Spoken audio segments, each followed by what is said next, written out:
You always have the deals that you want to have, especially when you're talking about a guy that means so much to your team, your building, um, your state, everything about you. You were here when you drafted him. That was one of the tougher decisions that went on throughout the offseason. And when you got to find a way to make all these things meet, we talked about how you fit it within the cap and what your structures are and how you want to have a person fit in. We just couldn't come into an agreement, and that's what went into those things. All those decisions, all those things happened, and that was very tough. But you guys tried to reach some sort of different outcome for that. Again, I don't really want to get into all that, Josh. When you talk about the back and forth of how you do those things, it didn't work out, and it's unfortunate for us and really for us because we lost a great human. Did you get the sense you wanted to stay? Say it again. Did you get the sense you wanted to stay? I don't want to speak for Grady, but it'd be far-fetched for me to sit here and tell you that Grady wanted to leave. It's one of those things that we couldn't reach an agreement, a business deal, and no hard feelings for myself or Grady. Definitely going to be missed. Definitely one of the guys I got so much respect for. He's a wonderful player to be around, wonderful guy to be around. I can't say anything but positive things about Grady. I just really can't. Hey, what's going on, everybody? It's your dog, Ty, checking in with another video. Grady Jarrett was released, as I'm sure all of you know by now, by the Atlanta Falcons over a week ago, and we just want to dig into that. We haven't really had the opportunity to talk about this part of the release of Grady Jarrett. As you can see here, Atlanta Falcons head coach Raheem Morris came out during the annual meetings and said, yes, we did come to the table with Grady Jarrett, his team, his agent, his manager, et cetera, et cetera, et cetera. And we tried to get another deal done. Let me say this before we get into what Raheem is saying. Grady Jarrett technically was still under contract with the Atlanta Falcons. He was due, I believe, about $16.5 million. It may have been a little bit more, but the cap hit was $20 million.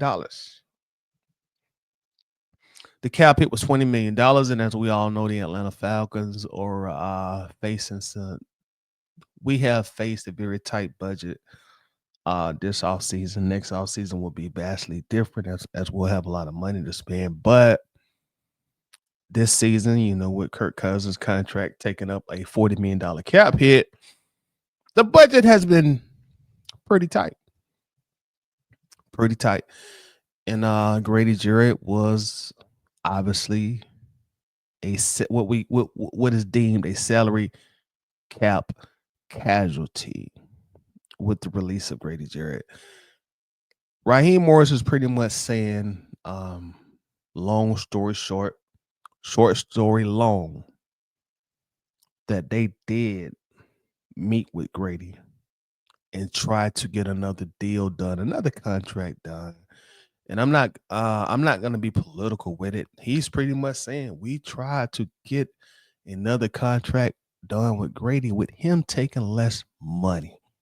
That's pretty much what coach is saying right here. They offer him another contract with less money. So Raheem Morris is saying, our side, Grady's side, we all sat down at the table and we went back and forth, back and forth, back, forth and forth. Y'all remember that old Aaliyah song? But they went back and forth. They wanted Grady to take less money. Here, Grady, here's another contract. We want to keep you in Atlanta, man. 10-year veteran. 2-time Pro Bowler in Atlanta. We drafted you in Atlanta. You are the son of the Atlanta Falcon legend, Jesse Tuggle. You are a Metro Atlanta kid. You couldn't be any more Atlanta Falcon. But Grady wasn't having it. Grady pretty much told the Falcons, hey, love y'all. Y'all treated me well, but I can't take this much less. Now, how much less did they want him to take? I don't know. I have my guesstimates and my assumptions, but it was definitely a significant amount less than what he was due to make in 2025 with the Atlanta Falcons. So Grady Jarrett said, thanks, but no thanks. I'm going to explore other options. And once he was released by the Atlanta Falcons, it seemed like just hours later, he latched on to the Chicago Bears and he was able to get more guaranteed money from them. So it, Grady and his agent, they played it correctly. Obviously they knew the value that Grady had on the market, and they showed us the value. Again, as soon as he was released from Atlanta, he latched onto another team. So again, Raheem Morris is putting it out there. They did ask Grady Jarrett to take a pay cut, and Grady Jarrett said, "No, I'm not taking a pay cut. There's not going to be a hometown discount. It's not going to happen. Not at this juncture in my career when I feel like I really have a good deal of good football left in me. I'm not going to take a pay cut. Not going to do it. Not going to do it. It's not going to happen, and it did not happen." We're going to play a little bit more of this video where they ask kind of a follow-up question about Grady Jarrett. I talk to my regulars. Get out of here. I don't even know you. No, I'm just kidding. Stop. I'm going to take my ball and go home. Obviously, you have some more opportunity in the draft to add defensively if that's the direction you go. Yes. But given whatever you predict to happen there, and the loss of Grady and the free agency additions, are you confident you can be better on that side of the ball? 100%. Josh, I'm sorry, I didn't mean to cut you off, but got so much confidence in just, believing in the coaching, believing in the guys that we got, believing in the guys that are getting better this year, believing in some of the guys that got hurt, that missed last year coming back. Got a lot of people coming back that I'm really excited about. When you talk about Trice, when you talk about Rook, he missed significant times last year with his ankle, whether it was on and off. Talking about Durlis being able to be up this year, be able to help us. Talking about the last year draft class is going to be really helpful in us to getting better and to things that we can do. And then being able to add this year, you're constantly trying to grow your football team, but definitely confident you can be a lot better on that side of the ball this year. Finally.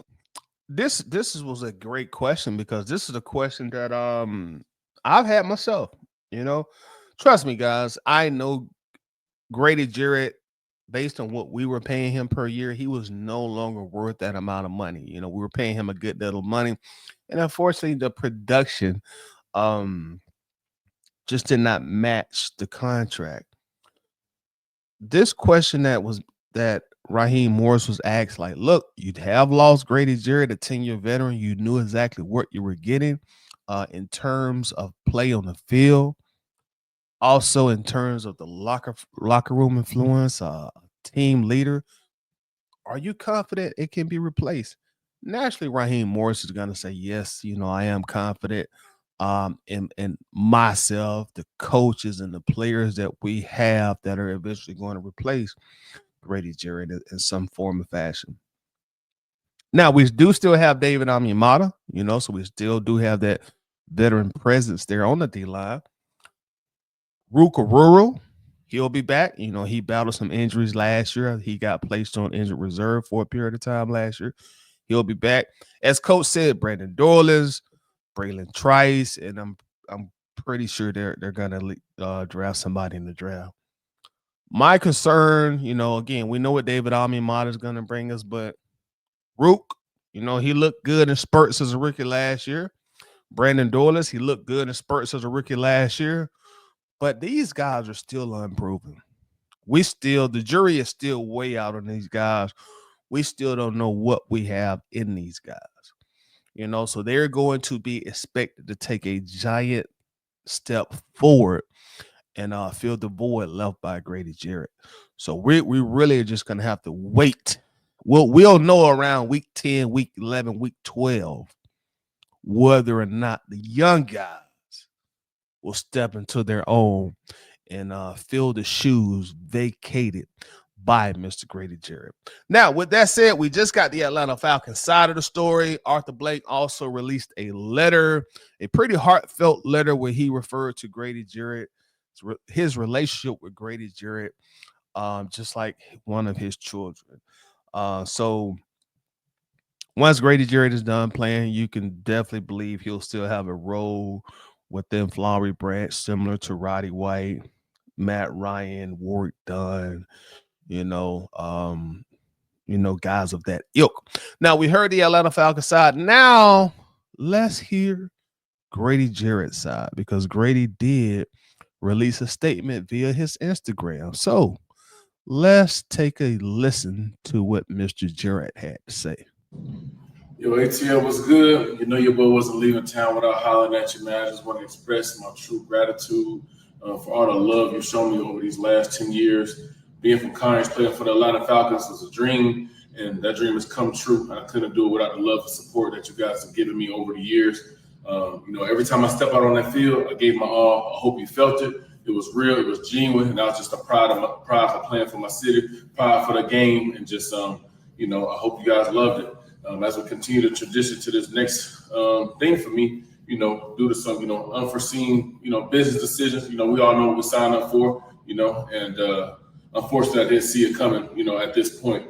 But with that being said, I am excited for my next chapter in Chi-Town. I'm gonna go give these fans, my teammates, this organization, everything I got. But I couldn't do it without telling you guys thank you, tell you that I love you, and I hope for your continued support. If you still got that 9-7 jersey, wear with pride. Look, love. It is what it is, man. 9-7 out. Grady said some unforeseen business circumstances. He also followed it up by saying he didn't see it coming. So obviously he was caught off guard. It seemed to be that he thought he would finish out his contract. He probably thought he was going to retire in Atlanta.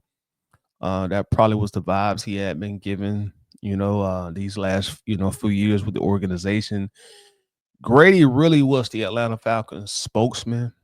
If you really follow the Falcons, follow social media, he does a lot of stuff behind the scenes. He does a lot of stuff in the community. He does a lot of stuff within their social media.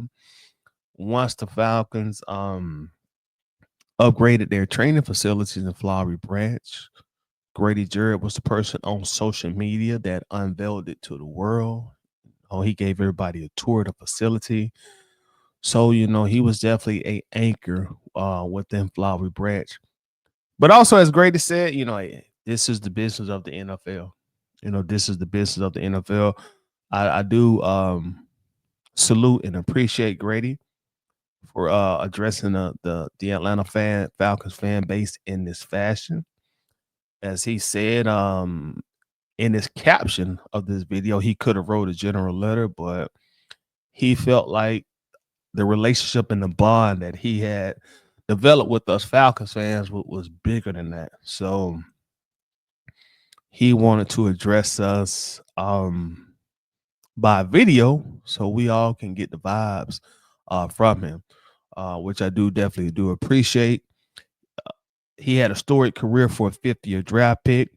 As he said in his video, he had the opportunity to play for his city. So we definitely appreciate you, 9-7. Appreciate the good times, the great times. Appreciate you standing on 10 toes even during the bad times.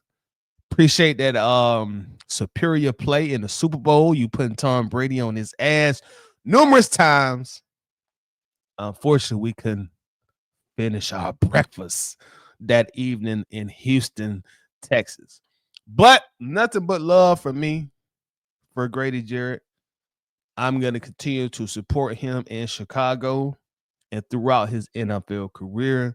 He's always been a stand-up gentleman representing my favorite football team, the Atlanta Falcons. So on that note, we're going to check out here. I definitely appreciate everybody's time, and I will see y'all the next time I see y'all. Go.